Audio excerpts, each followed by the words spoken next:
क्या आपने कभी यह जानने की कोशिश की है कि मृत्यु के बाद शरीर को अर्थी से क्यों बांधा जाता है? क्या यहाँ पुराने रीति रिवाज हैं या धार्मिक कोई रहस्य? यह कोई पुराने रीति रिवाज नहीं, बल्कि एक बहुत बड़ा रहस्य है। यह जानकर आप दंग रह जाएंगे। बहुत समय पहले की बात है, जब गंगा किनारे रामदास जी रहते थे। उनका एक छोटा सा खुशहाल परिवार था। वह बहुत ही खुशी के साथ रहते थे तथा एक दिन अचानक गंगा राम की मृत्यु हो जाती है। पहले से उनकी तबीयत बहुत ख़राब चल रही थी। जब उनकी मृत्यु हो जाती है तो उनका सारा परिवार बड़े शोक में डूब जाता है तथा वह बहुत ही धार्मिक शांत स्वभाव के व्यक्ति थे। वह दूसरों की बहुत मदद करते थे तथा सभी लोग आसपास उनकी बहुत इज्जत करते थे। आसपास के क्षेत्र में उनका बहुत नाम थे। बहुत दयालु स्वभाव के व्यक्ति थे। जब उनकी मृत्यु हो गई तो उनके परिजन रिश्तेदार सब उनके अंतिम संस्कार में आए। जब सभी लोग वहां पहुंच गए तो उनके अंतिम संस्कार का वक्त आया।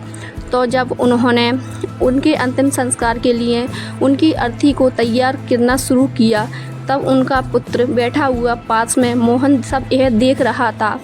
तो उसने एक बहुत ही साधु महात्मा थे उसी गांव के, उनसे पूछा, हे गुरुजी, ये सब अर्थी को क्यों बांध रहे हैं? क्या यहाँ बांधना ज़रूरी है?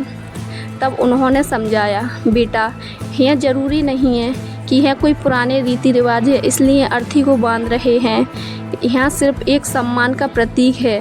अर्थी को हम इसलिए बांध रहे हैं क्योंकि जब किसी की मृत्यु हो जाती है तो शरीर निर्जीव हो जाता है, उसमें बिल्कुल शक्ति नहीं रहती है।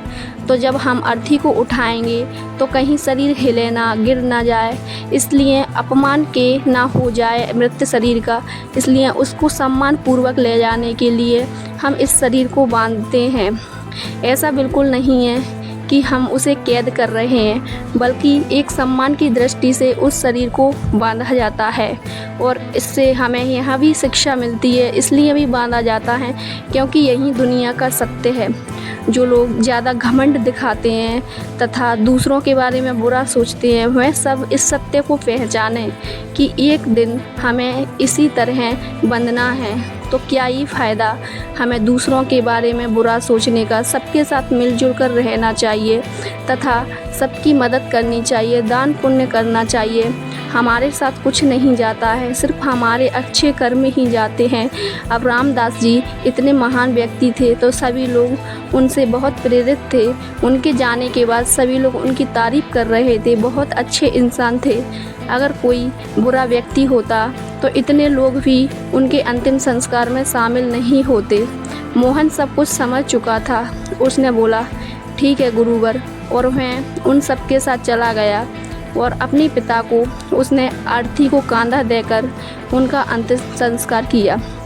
जब उसने उनका अंतिम संस्कार किया तो अपने पिता की आत्मा की शांति के लिए भगवान से प्रार्थना की और मन ही मन उसने बोला, आँखों में आंसू थे लेकिन उसके मन में एक शांत और इस बात की खुशी थी कि उनके पिता की आत्मा इस दुनिया से विदा होकर सीधे अपने धाम जाएगी। और उसने मन ही मन बोला, हे पिताजी, आपके द्वारा सिखाए गए नक्शे कदम पर ही मैं चलूँगा। मैं हमेशा सबकी मदद करूँगा तथा अच्छे कार्य करूँगा। इसका निष्कर्ष है निकलता है कि हमें इससे यह शिक्षा मिलती है, यह पुराने रीति रिवाज नहीं, बल्कि अर्थी को हम इसलिए बांधते हैं सबको क्योंकि वह हिल डुल कर गिर न जाए। सम्मान का नतीजा होता है क्योंकि आत्मा का हमेशा शरीर साथ देता है। अगर वह अंतिम संस्कार को ले जाते वक्त नीचे गिर गया तो उसका अपमान होगा, इसलिए हम सम्मान के साथ ले जाते हैं। तथा दूसरी बात, सभी लोगों को यह दिखाना है कि यह सत्य है, हमें एक ना एक दिन इस शरीर की तरह से बंधना है। तो इसीलिए हमें संसार में आए हैं तो सबसे मिलजुल कर रहना चाहिए। यही ज़िंदगी का सच है और जो इस दुनिया में आया है उसे जाना ही पड़ेगा और कुछ लेकर नहीं जाएगा। इस बात से हमें शिक्षा मिलती है। अगर आपको यह वीडियो पसंद आए तो चैनल को सब्सक्राइब करें और वीडियो को लाइक करें।